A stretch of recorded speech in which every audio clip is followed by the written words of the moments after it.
El hijo perdido. Pues este pasaje es conocido como el hijo pródigo, que yo pienso que un título más acorde con la historia sería el papá pródigo, porque quien estuvo celoso, atento y preocupado del regreso del hijo era el papá. Yo le voy a invitar en esta reflexión, amable buscador y televidente, a yo creo que los pasajes más conocidos del Evangelio. Hay muchos, ¿no? Las bodas de Caná de Galilea, la resurrección de Lázaro, pero yo creo que en el top 10 de los más populares está el hijo pródigo. Pero el hijo pródigo tiene una serie de enseñanzas de las cuales yo quisiera enfatizar hoy en esta reflexión, una en especial. Miremos la historia. Lucas capítulo 15, verso 11 en adelante. Un hombre tenía 2 hijos. El menor de ellos le dijo a su papá: dame la parte de los bienes que me corresponde. Y entonces tomó. No muchos días después, juntándole todo, el hijo menor se fue lejos a una provincia apartada y allí desperdició todos los bienes de la herencia, viviendo perdidamente, dice el pasaje. Cuando todo lo hubo malgastado, vino hambre en aquella provincia y comenzó a faltarle. Fue y se arrimó a uno de los ciudadanos de aquella tierra, y ese ciudadano le dio trabajo en su hacienda para que apacentara cerdos.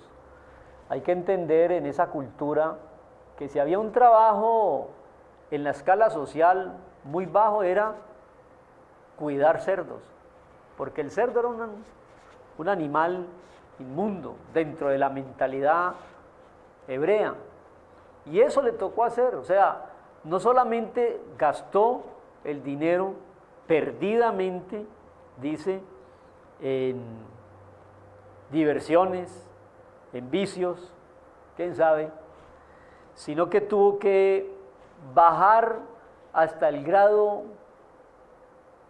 más triste de un trabajo cuidando cerdos ajenos. Deseaba llenar su vientre con algarrobas que comían los cerdos, pero nadie le daba.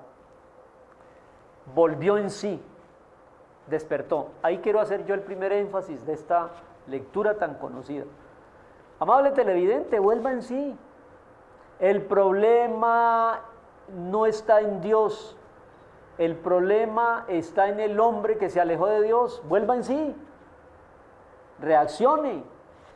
Volvió en sí, dice el verso 17, pensando: ¿cuántos jornaleros en la casa de mi padre tienen abundancia de pan y yo aquí muerto de hambre? Me levantaré e iré a mi padre y le diré: Padre, he pecado contra el cielo y contra ti. Aquí está el segundo énfasis. Levántese después de volver en sí. ¿Por qué estás en esa situación? ¿Por qué estás en esa prueba? ¿Por qué estás en esa condición? Vuelva en sí, pare y regrese a donde el Padre. Yo no soy digno de ser llamado hijo tuyo. Hazme como uno de tus jornaleros, le dijo el hijo. Vino al Padre, y cuando aún estaba lejos, el Padre lo vio allá en el horizonte a la distancia. Fue movido a misericordia y corrió y se echó sobre su cuello y lo besó. Aquí el que sufría era el papá. El hijo, yo creo que pasó buen tiempo despilfarrando la fortuna que le tocó en su herencia, y luego, cuando cayó en lo más bajo de su estado y su condición, fue donde reaccionó. Me gustó el término, volvió en sí. Entonces el hijo le dijo: Padre, he pecado contra el cielo y contra ti, no soy digno de ser llamado hijo tuyo. Pero el padre le dijo a sus siervos: pónganle un anillo en la mano, calcen sus pies y hagamos una fiesta. Y bueno, se conoce el resto de la historia. Cuando su hermano llegaba a la casa y encontró el jolgorio y la fiesta, ¿qué pasa? Dijo: bueno, regresó tu hermano. Entonces, el que estaba en casa siempre con su papá se disgustó, no le gustó mucho la noticia. ¿Cómo es posible, tantos años que yo he estado aquí contigo y te sirvo, no te he desobedecido jamás, nunca me has dado un cabrito para gozarme con mis amigos, pero cuando vino mi hermano, que ha consumido tus bienes con rameras, has hecho matar para él becerro gordo? ¿Hay cierta injusticia en eso? Aparentemente sí. ¿Por qué le hace fiesta al hijo que viene de la perdición y no le da o favorece al hijo que siempre estuvo a su lado? Aquí hay la lección más hermosa de este pasaje, amable televidente,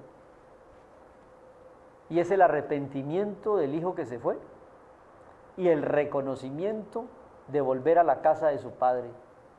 Posiblemente el que nunca se fue, pues nunca experimentó de verdad un verdadero arrepentimiento.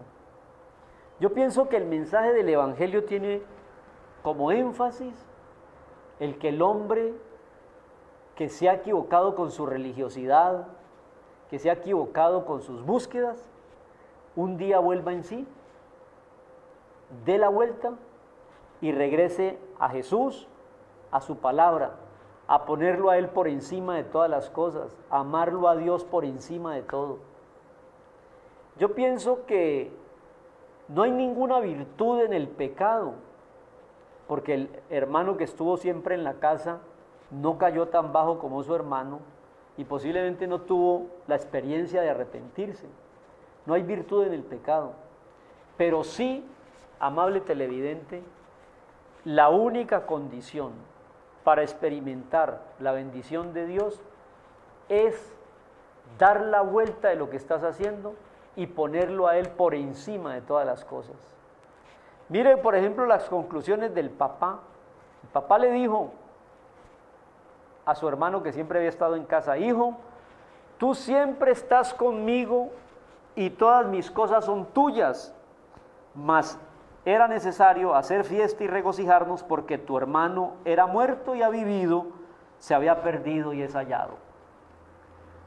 Olvídese de todo, pero la lección es esta: hay gozo en el cielo cuando alguien que estaba muerto en sus pecados vuelve a Dios, y aquel que estaba perdido en sus búsquedas es encontrado en la fe de Jesús.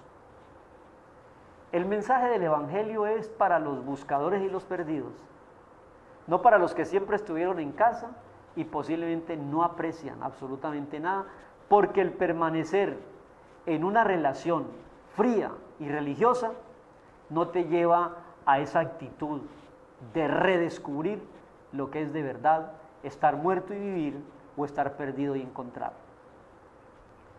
El pasaje pues del hijo pródigo, que tantas veces se ha escuchado, tiene un solo mensaje en el fondo: dar la vuelta definitivamente y hacer lo que dice el mandamiento número 1: amarás al Señor con todo tu corazón, con todas tus fuerzas, y a Él por encima de todas las cosas. El mundo ofrece muchos distractores, pero solo Jesús ofrece perdón, salvación y vida eterna. Jesús dijo que volvería, y yo lo espero cada día con ansiedad. Ven, Señor Jesús. Y si no lo hace en el transcurso de este día, mañana nos encontramos. Bendiciones.